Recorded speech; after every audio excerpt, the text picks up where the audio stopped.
Santo, Espírito Santo. Tens liberdade aqui, Espírito de Deus, Espírito de Deus. Tens liberdade aqui, Espírito Santo, Espírito Santo. Eu sou da casa, da morada, eu sou teu lar. Mude as coisas de lugar, eu sou da casa, da morada, eu sou teu lar. Mude as coisas de lugar.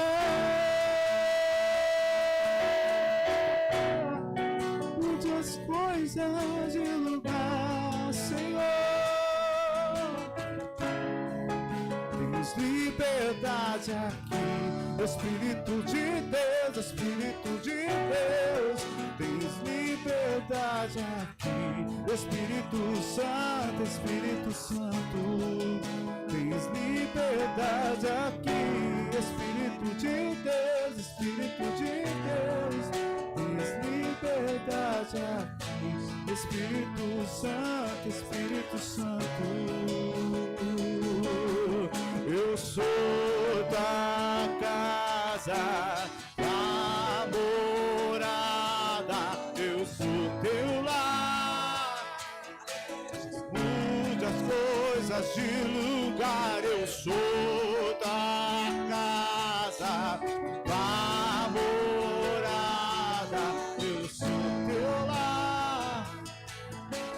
Mude as coisas de lugar. Aleluia. Glória a Deus. Que o Senhor tenha liberdade de mudar a nossa vida. Que o Senhor tenha liberdade de entrar em nós e nos modificar segundo o bem querer dele. Eu sou a tua casa, Senhor. Entra em mim e muda as coisas de lugar. Põe tudo em ordem. Tira toda a sujeira, tudo aquilo que não presta, tudo aquilo que não convém. Tira tudo, Senhor, e coloca novo. E coloca aquilo que te agrada, aquilo que lhe apraz, aquilo que te glorifica, aquilo de que nós precisamos. Não o que queremos, mas o que precisamos, para a honra e glória do nome de Jesus. Amém? Amém? Vamos aplaudir a Jesus. Ele é lindo, ele merece. Graças a Deus, ao Senhor Jesus, a honra e a glória. Paz do Senhor. Tudo bem com vocês? Tá calor aí?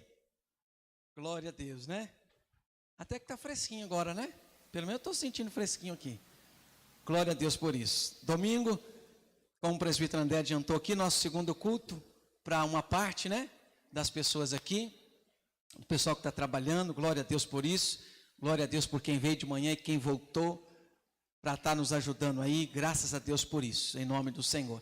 E você que não pôde estar de manhã, até porque não caberia, né? E está aqui agora, eu creio que tem pessoas que estavam de manhã aqui, agora está em casa, um abraço a você. Vamos juntos então pela palavra do Senhor, amém? Primeiro livro de Tessalonicenses, primeira carta, né? Tessalonicenses capítulo 5. Vamos meditar na palavra do Senhor, peço que você fique bem atento, por favor. Nós temos uma cadeira vazia aqui, só uma, né? Se tiver alguém que quiser sentar, tá bom? Eu creio que se não chegou até agora, provavelmente não vai chegar mais ninguém, né? Então tem uma cadeira aqui, viu, na minha frente aqui. Se alguém quiser sentar, pode se assentar. Quem não for se assentar, ficar lá atrás, por favor, mesmo de pé, preste atenção no culto, amém? Porque aí você é abençoado e ajuda o irmão do lado a ser abençoado também. Porque nós, isso é nós, né? Nós, seres humanos, gostamos muito de conversar. Ficou do lado de um, a gente conversa. É assim ou não é? Ou é só eu que sou assim? Nós somos assim, não é? Nós somos, amém? Então, é rápido a palavra. Eu peço que você se dedique nesse momento exclusivo para o Senhor. E assim nem você perde a bênção e nem impede o teu irmão também de ser abençoado. Amém? Primeira carta Tessalonicenses, capítulo 5. Quem encontrou? Você de casa também nos acompanha aí pelo seu telefone, pelo seu smartphone ou na própria Bíblia mesmo, mas nos acompanhe também aí em nome de Jesus. Mas irmãos, acerca dos tempos e das estações, não necessitais de que se vos escreva, porque vós mesmos sabeis muito bem que o dia do Senhor virá como ladrão de noite. Pois que quando disserem a paz e segurança, então lhes sobrevirá repentina destruição, como as dores de parto, aquela que está grávida, e de modo nenhum escaparão. Versículo 4. Mas vós, irmãos, já não estáis em trevas, para que aquele dia vos surpreenda como um ladrão. Porque todos vós sois filhos da luz e filhos do dia. Nós não somos da noite e nem das trevas. Não durmamos, pois, como os demais, mas vigiemos e sejamos sóbrios. Porque os que dormem, dormem de noite, e os que se embebedam, embebedam-se de noite. Mas nós, que somos do dia, sejamos sóbrios, vestindo-nos da couraça da fé e da caridade, e tendo por capacete a esperança da salvação. Porque Deus não nos destinou para a ira, mas para a aquisição da salvação, por nosso Senhor Jesus Cristo, que morreu por nós, para que quer vigiemos, quer durmamos, vivamos juntamente com Ele. Pelo que exortai-vos uns aos outros, e edificai-vos uns aos outros, como também o fazeis. E rogamo-vos, irmãos, que reconheçais os que trabalham entre vós, e que presidem sobre vós no Senhor, e vos admoestam, e que os tenhais em grande estima e amor, por causa da sua obra. Tende paz entre vós. Rogamo-vos também, irmãos, que admoesteis os desordeiros, consoleis os de pouco ânimo, sustenteis os fracos e sejais paciente para com todos. Vede que ninguém dê a outrem mal por mal, mas segui sempre o bem, tanto uns para com os outros, como para com todos. Amém? Você crê na palavra de Deus? Então esse aqui é para nós, não que os outros não fossem, mas esse aqui é para nós. Regozijai-vos sempre. Sabe o que é regozijar? Alegrai-vos sempre. Orai de vez em quando, sem cessar. Em tudo dai graça, porque esta é a vontade de Deus em Cristo Jesus para conosco, para convosco, para com nós. Amém? Alegrai-vos sempre, orai sem cessar, em tudo dai graça, porque esta é a vontade de Deus. Aleluia. Eu quero, querido, falar com você nessa noite sobre esse texto maravilhoso, de que nós discorremos aqui na carta a Tessalonicense. Ela fala da volta de Cristo. Ela fala para nós, querido, que acerca do final dos tempos, querido, não é para nós ficarmos engajados querendo saber o dia e nem a hora. E é interessante que aqui tem uma divisão na palavra, no sentido de que a Bíblia fala que o dia do Senhor, aquele dia, o grande dia, o terrível dia do Senhor, porque o dia do Senhor que diz a Bíblia é o dia que nós vamos nos prestar conta diante dele. Então pode ser um dia maravilhoso ou pode ser um dia terrível realmente, porque nesse dia ou iremos para o céu ou iremos ao inferno. Essa é a verdade. Mas aqui Paulo está dizendo para nós, não fique preocupado com o dia em si, acerca do dia em si. E ele aqui, querido, faz uma revelação dizendo, o dia do Senhor será como um ladrão. Quando nós lemos assim no primeiro momento, nós estranhamos como que está se comparando Jesus a um ladrão, ou o dia do Senhor a um ladrão. Porque aqui Paulo quer passar uma mensagem bem clara, e quer que eu e você entendamos perfeitamente. Ninguém de nós esperamos o ladrão, sim ou não? Ninguém de nós esperamos o ladrão. O ladrão, ele aparece quando a gente menos espera. Você fez seguro do carro, pagou o seguro consecutivamente por 5 anos. No 5º ano para o 6º, você não tem condições, atrasa 1 semana para renovar o seguro, pois nessa semana o ladrão chega. Quando você menos espera, ele aparece. O que a Bíblia está nos dizendo, querido, que o dia do Senhor virá, poderia ser hoje. Aonde todos estão, querido, indo e vindo, casando e dando-se em casamento, pode ser o dia do Senhor. Ele virá quando se menos espera. Só que é interessante que Paulo não está falando essa palavra, que o dia do Senhor vai ser como um ladrão, nem para mim, nem para você. Paulo não está falando do dia do Senhor como um ladrão para o crente. Paulo não está falando que o dia do Senhor vai ser surpresa para a igreja. Para a igreja não é surpresa o dia do Senhor. O dia do Senhor é surpresa para aqueles que estão dormindo, para aqueles que estão parados, desanimados, para aqueles que estão nas trevas. Para esses será surpresa. Você está entendendo isso, amém?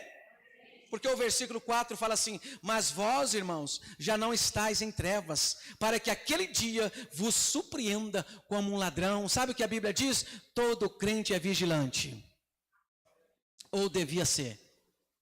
Todo crente devia ser vigilante, porque o dia do Senhor não vai me pegar de surpresa. Eu estarei preparado. Você estará preparado, amém?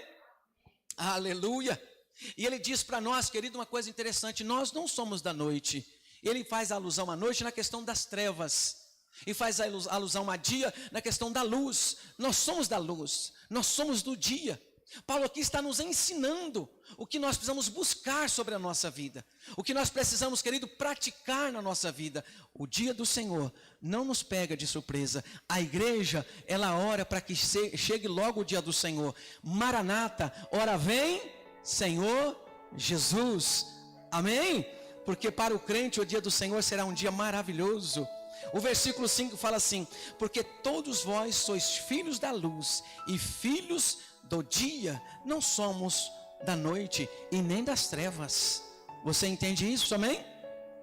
Paulo está dizendo, querido, que eu e você devemos praticar aquilo que louva e glorifica ao Senhor, aquilo que não é escondido, aquilo que não é oculto, aquilo que não se pode aparecer. Não, querido, os filhos de Deus andam de dia, com luz. Os filhos de Deus estão, querido, debaixo da unção do Senhor para praticar as boas obras. Os filhos de Deus, querido, não andam escondido e nem fazem nada em oculto que não agrada a Deus. O que nós fazemos em oculto é a oração, onde Deus fala: entra no teu quarto, tranca a tua porta e ali ora e clame ao Senhor. Essa deve ser a única coisa oculta na vida do crente. Quem está entendendo? E ele diz mais, o versículo 6: não durmamos, pois, como os demais, mas vigiemos e sejamos sóbrios. Outra coisa que Paulo fala aqui, querido, é de sobriedade. Uma pessoa sóbria, ela é oposta a uma pessoa bêbada. E nós bem sabemos, por experiência na própria família, ou de um amigo, ou talvez até alguns de nós, alguns aqui já passaram por isso, de ter o vício da bebida. E enquanto a pessoa está bêbada, ela fala coisas que não devia falar, ela faz coisas que não devia fazer, ela não está no seu normal, não tem equilíbrio, não tem responsabilidade, sim ou não? O Senhor está dizendo que o crente é oposto a isso. Nós, crentes em Jesus, não podemos ser irresponsáveis. Nós, crentes em Jesus, não podemos andar de maneira tortuosa. Nós, crentes em Jesus, não podemos deixar sair da nossa boca palavras torpes. Aquilo que não agrada a Deus, aquilo que machuca as pessoas, aquilo que não agrada, aquilo que não é de boa fama, aquilo que não tem virtude.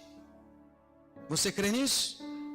O versículo 7 fala: porque os que dormem, dormem de noite, e os que se embebedam de noite. Ele continua dizendo, fazendo uma alusão aqui, de que os filhos das trevas fazem tudo da noite. Não a noite em si, do dia de 24 horas, mas no sentido de trevas. Porque as trevas traz consigo consequências. As trevas traz consigo, querido, manias, vícios e coisas que não agradam ao Senhor. Você está entendendo isso, amém? O versículo 8 fala: mas nós que somos do dia, sejamos sóbrios. Mais uma vez ele quer destacar sobriedade, integridade, honestidade, firmeza.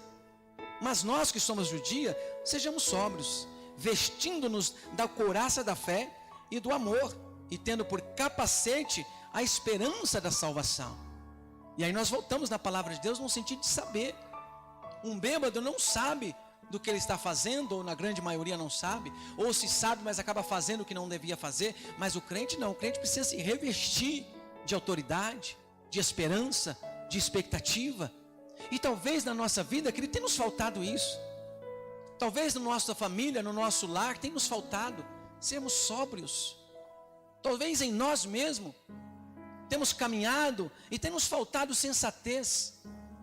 E tem nos faltado, querido, visão espiritual da nossa caminhada. O versículo 9 fala: porque Deus não nos destinou para a ira, mas para a aquisição da salvação, por nosso Senhor Jesus Cristo. A verdade é que aqueles que andam nas trevas, praticando as obras das trevas, eles estão predestinados a ir ao inferno. É por isso que a igreja de Cristo se reúne para ser ministrada, para participar do culto, para depois ir lá fora e trazer luz às pessoas, e levar luz às pessoas, porque eles estão predestinados, estão a passos largos para o inferno, para a ira de Deus.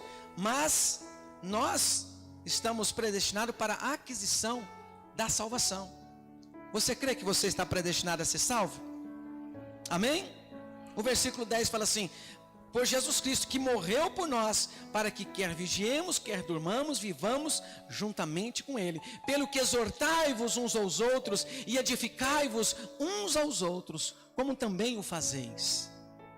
Você já levou a palavra de Deus a alguém, no sentido de falar para ele: cuidado, que o caminho que você escolheu, o final disso aí não é legal? Porque Deus diz que é para nós fazermos isso. Admoestar, exortar, ensinar as pessoas, dizer: o caminho que você está trilhando, o final não vai ser legal.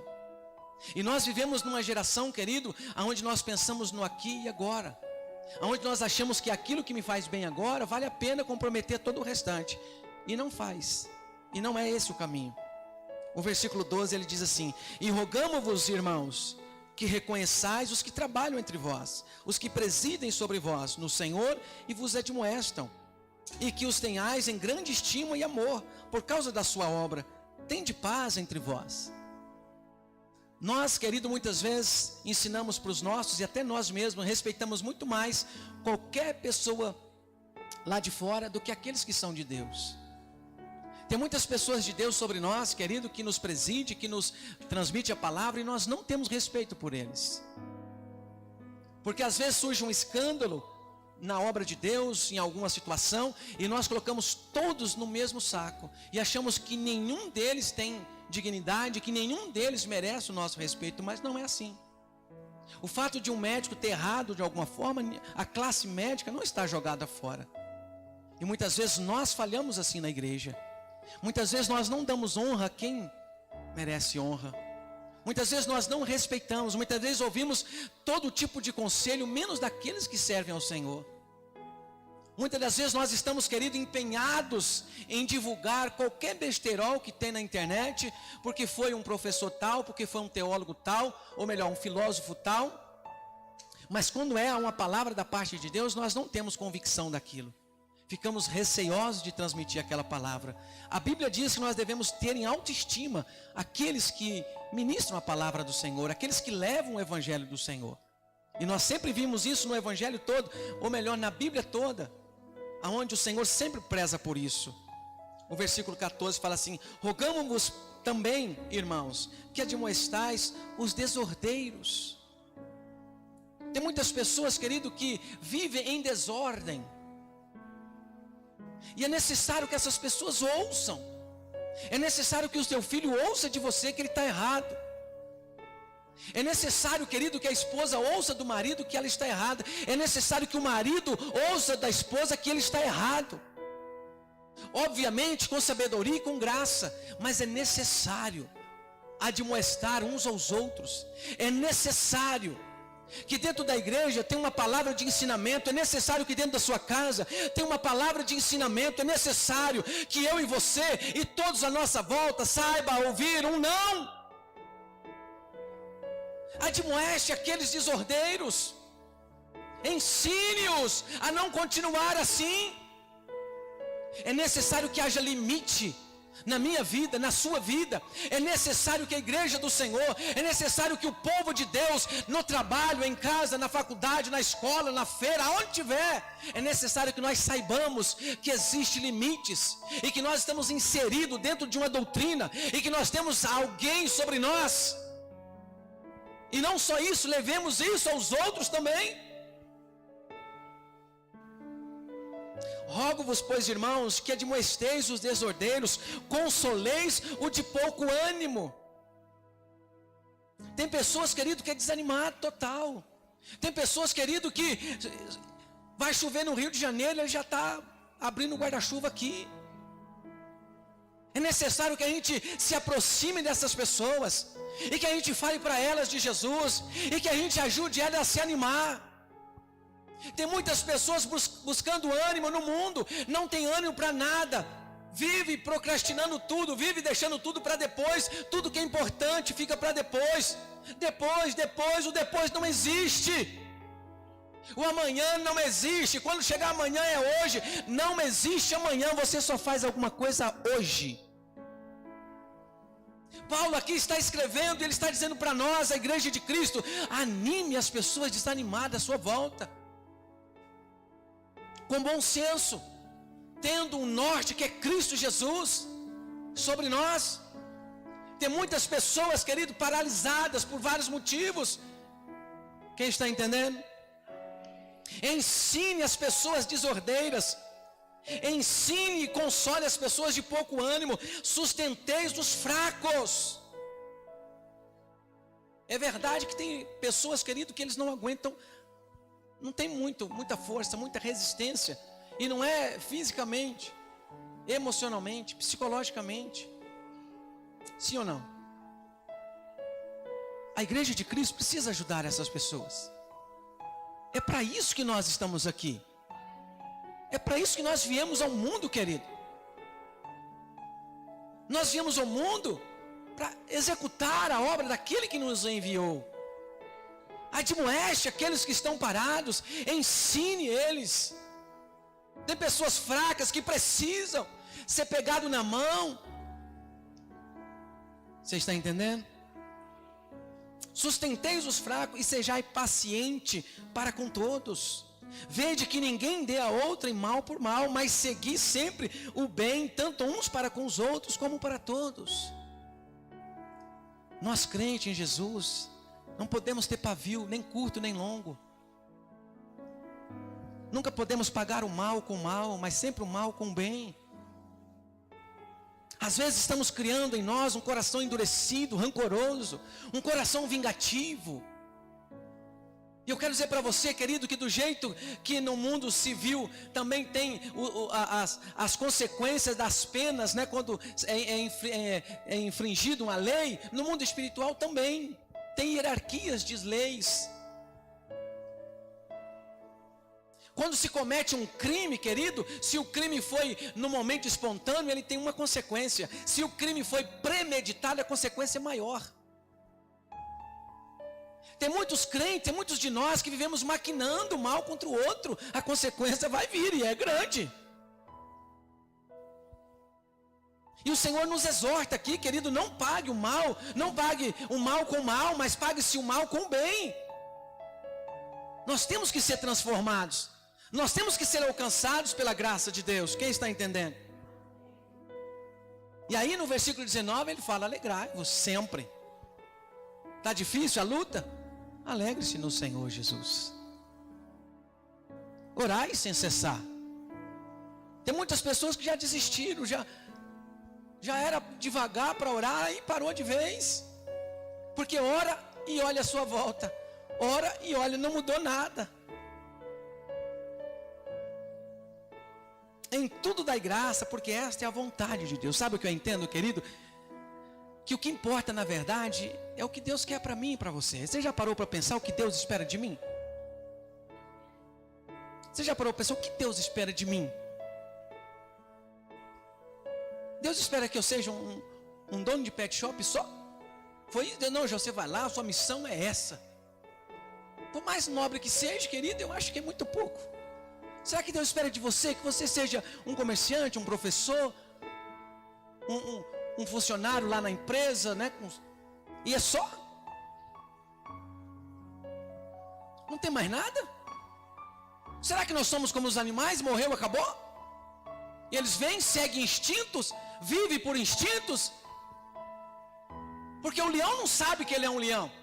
Ele age assim por instinto, mas eu sei quem eu sou. Você sabe quem você é. Porque Deus te diferenciou do leão. E como eu disse aqui outro dia, repito, você não veio do macaco. Deus fez você diferente do macaco. A sua criação foi pensada, a sua criação foi elaborada. Você é semelhança de Deus. Você não é como eles. E eu quero falar para você, querido, do presente de Deus para nós. Deus nos presenteou, querido. Mas muitas vezes nós não reconhecemos o presente de Deus. Nós não conseguimos enxergar o presente que Deus nos deu. E é só quando eu consigo enxergar a oportunidade de Deus na minha vida, é que eu me realizo por completo. Sabe por que tem muita gente nas drogas, se afundando nas drogas, no mundo? Sabe por que tem muita gente enfraquecida, muita gente indo para o mundo com desculpa da pandemia? Porque eles continuam vazios. Nunca se encheram, nunca entenderam um propósito. A Bíblia fala, é impossível. Aquele que conheceu a Deus, é impossível. É Deus falando. Aquele que experimentou da palavra, aquele que experimentou de Deus, é impossível que se volta atrás, é impossível que esqueça daquilo e vá embora, é impossível. Se foi, é porque nunca experimentou. Oportunidade, querido, será que eu e você não estamos deixando passar a oportunidade de Deus na nossa vida? E aqui eu não quero falar de oportunidades seculares, não. Não estou falando de oportunidade de trabalho, não. Oportunidade do Evangelho, da palavra. Porque se eu souber reconhecer, querido, a oportunidade de Deus na minha vida, cara, é isso que traz significado. Quando eu reconheço a oportunidade de Deus na minha vida, eu sou recompensado. A Bíblia diz, querido, que aquele que semeia, colhe. E a Bíblia adverte também. Aquele que fica olhando para a nuvem, olhando para o vento, nunca semeia e nunca colhe. O crente que não sabe o que é para fazer, o semeador, ele saiu a semear. Sim ou não? Ele saiu para semear. E ele semeou. Caiu uma no meio das pedras. Sim? Caiu no meio de espinho. Ele parou? Foi embora para casa? O semeador? Não. Ele continuou a semear. Porque quando eu sei para que eu fui chamado, eu continuo fazendo aquilo a que eu fui chamado. Quando eu entendo o chamado do Senhor, o propósito, a oportunidade de Deus ministerialmente, ou seja, na obra do Senhor, querido, eu faço, eu executo e pronto. Quando eu descubro, querido, eu entendo a oportunidade de Deus na minha vida, eu sou recompensado pelo Senhor. Aí é onde eu desfruto de paz que o mundo não entende, é onde eu desfruto de bênção que nem eu entendo, mas ela vem sobre mim, porque fiel é o que prometeu sobre nós. Você crê nisso, amém? Deus é Deus de oportunidades, você crê nisso? Aleluia. Deus nos dá a oportunidade de nos arrepender e sermos feitos de novo. É por isso que a palavra nos diz, exorte um ao outro, querido, porque todos os dias é oportunidade para que eu me arrependa e seja feito de novo pelo Senhor. E seja reconstituído pelo Senhor. E seja reedificado pelo Senhor, amém? As oportunidades, querido, muitas vezes nós não percebemos ela porque somos imaturos.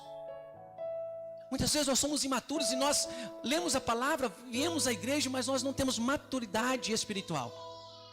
E aí qualquer blá blá blá de fora nos confunde. E nós não temos realmente aquela certeza e aquela confiança sobre a palavra de Deus. Muitos de nós somos imaturos. E muitos de nós somos imaturos, e fazer aqui um exemplo rapidinho para a gente entender. Muitas pessoas hoje, talvez, que não tem uma casa própria, que não tem um terreno próprio, vamos dizer assim, se ele recebesse, não todos, mas alguns, só para você entender, se ele recebesse diante dele assim, ó, eu te dou a escritura de um terreno, ou a chave daquele carro dos seus sonhos, qual que você quer? Muitos no passado fez essa opção, o carro fica velho, dá gasto, o terreno, querido, nos últimos 10 anos aqui, dobrou, triplicou de valor. O carro deixou você mais pobre, mas o terreno teria deixado você melhor de vida. Você entende como que muitas vezes aquilo que me sacia agora é o que eu quero? Mas isso me leva para um lugar onde não é o meu propósito. Muitas vezes a oportunidade do Senhor está diante de nós, mas nós por imaturidade pensamos, isso não vai me trazer benefício agora? Qual é o benefício, meu querido? Humanamente falando, de ser um pastor de igreja. Qual é o benefício? Eu não consigo cuidar da minha família da maneira que deveria, eu vou cuidar da igreja de Cristo? Qual é o benefício?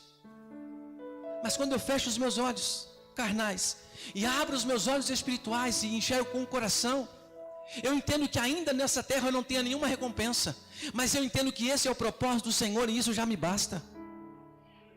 E talvez você está aí também, querido, e você fala: qual o propósito de me dedicar à igreja de Jesus? Qual o propósito de assumir um compromisso, de estar lá, de fazer a obra, de varrer a igreja?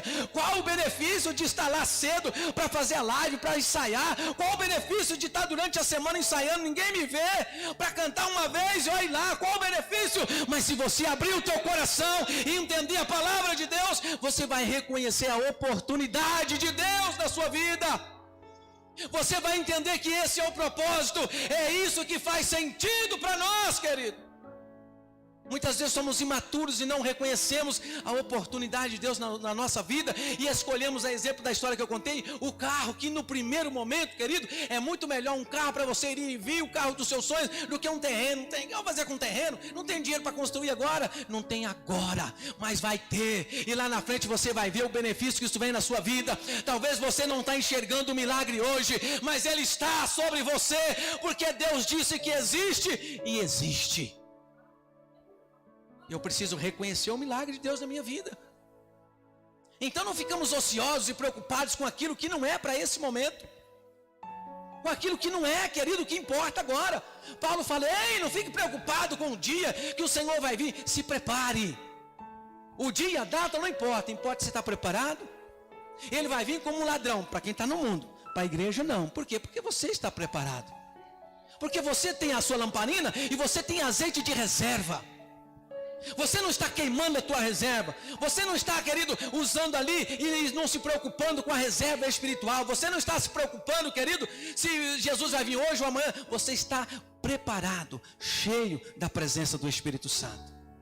Porque você ora todo dia, porque você está preocupado em orar. Você não está preocupado se aconteceu ou quando vai acontecer, mas você está orando, buscando em nome de Jesus. Crê nisso, amém? A oportunidade pode surgir na nossa vida no pior momento da nossa vida. A melhor oportunidade pode surgir para nós no pior momento da nossa vida. Quando você pensa que esse é o pior momento da minha vida, talvez é aí onde Deus vai virar a chave da sua vida. Mas só se você crer. Um exemplo? Eu me lembro de Elias. Elias, querido, você conhece a história? Fugiu para a beira de um riacho, ficou lá um monte de tempo, os corvos levavam comida para ele, de repente a água do riozinho secou, ele foi embora, e aí Deus falou assim: agora quem vai cuidar de você é uma viúva. Aí ele pensou: é uma viúva rica, agora eu vou tirar a barriga da miséria. Chega lá, fala para a viúva: você pode me servir um copo de água? Ela fala: mas nem água eu tenho direito. Um pedaço de pão. Ela fala: mas eu só tenho um pouquinho de farinha, eu vou fazer um pão, e eu e meu filho vamos comer, nós vamos morrer. Deus confundiu, será? Mas a oportunidade que eu quero relatar para você não era de Elias, era da viúva. A viúva, no pior momento da vida dela, recebeu a visita de um homem de Deus. E o homem de Deus chegou logo pedindo: me dá tudo que você tem. Eu só tenho isso e vou comer e morrer. Não. Antes de você fazer para você comer, primeiro você traz para mim. Eu não estou dizendo para você trazer carro, casa, não é isso não. Eu estou dizendo que no pior momento daquela viúva, ela recebeu um homem de Deus, ou melhor, recebeu a palavra de Deus na vida dela. Quem sabe, querido, no momento da sua maior tristeza, você tem rejeitado a palavra de Deus no teu coração. Normalmente, quando a gente está, querido, sem muitas opções, ou nos dias difíceis da nossa vida, nós nem queremos ouvir de Deus. Nem me fale. Eu já me deparei com pessoas assim: ó, se for falar de dia, ó, nem vem. A oportunidade muitas vezes surge no pior momento da nossa vida. Eu quero que você pense sobre isso. Será que você tem observado as oportunidades de Deus na sua vida?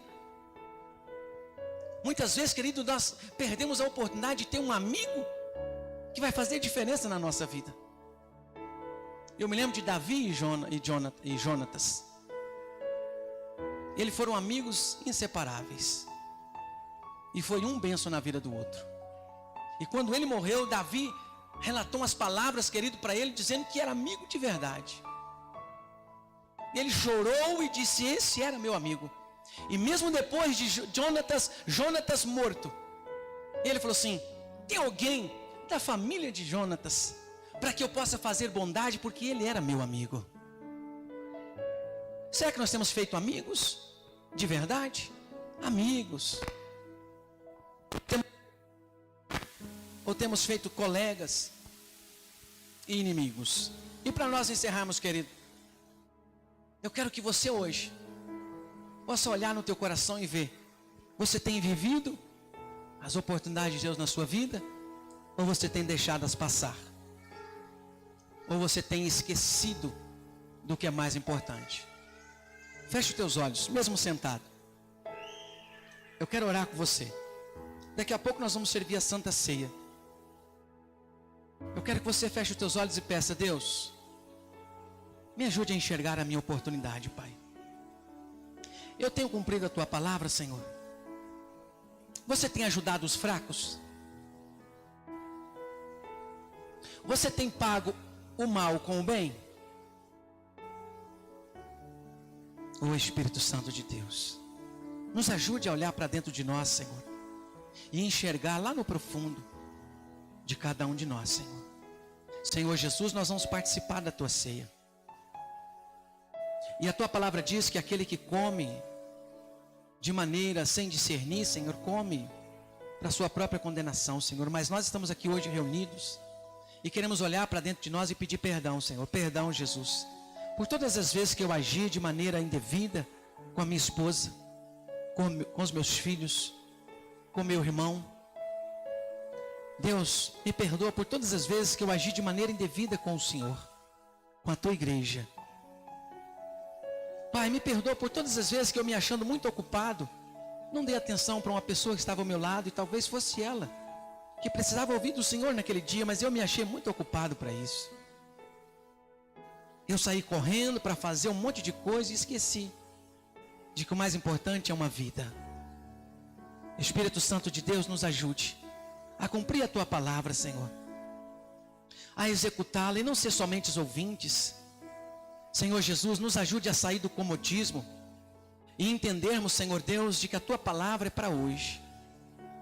Ela não pode nem convém ficar esperando para amanhã.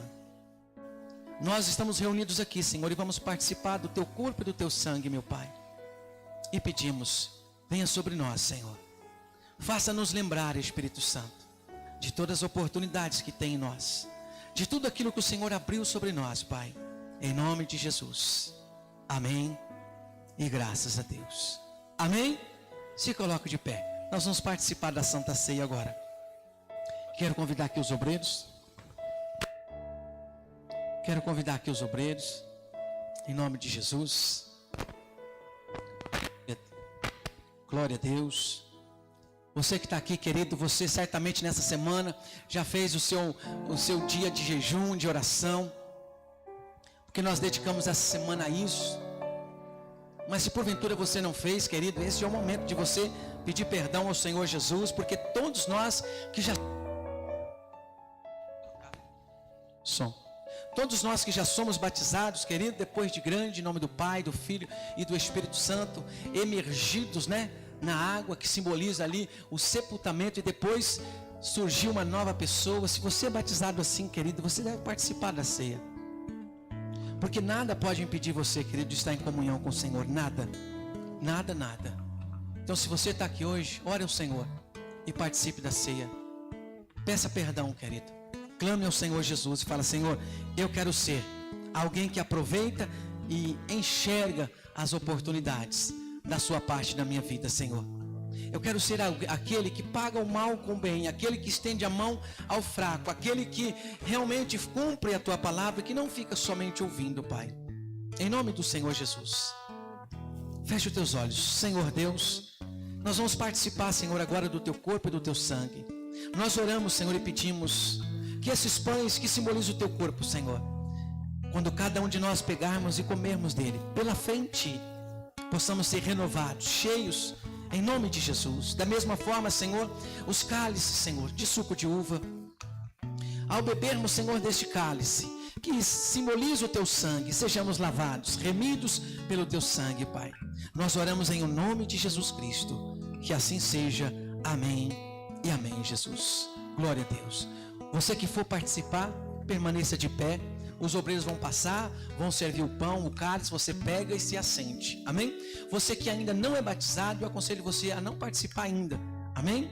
Você terá a oportunidade de se batizar e aí sim participar da ceia. Os obreiros podem estar servindo, em nome de Jesus. Amém? Você vai pegar o pão, pegar o cálice e vai se assentar, em nome do Senhor.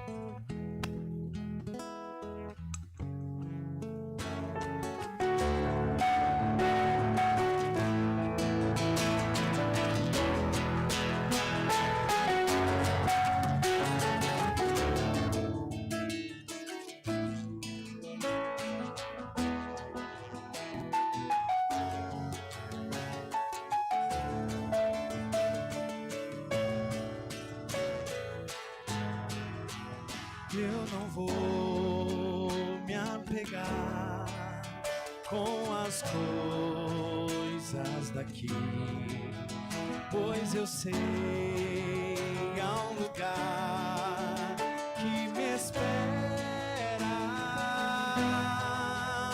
Estrangeiro eu sou, o meu lar é o céu. Meu Jesus, vem buscar a sua noiva.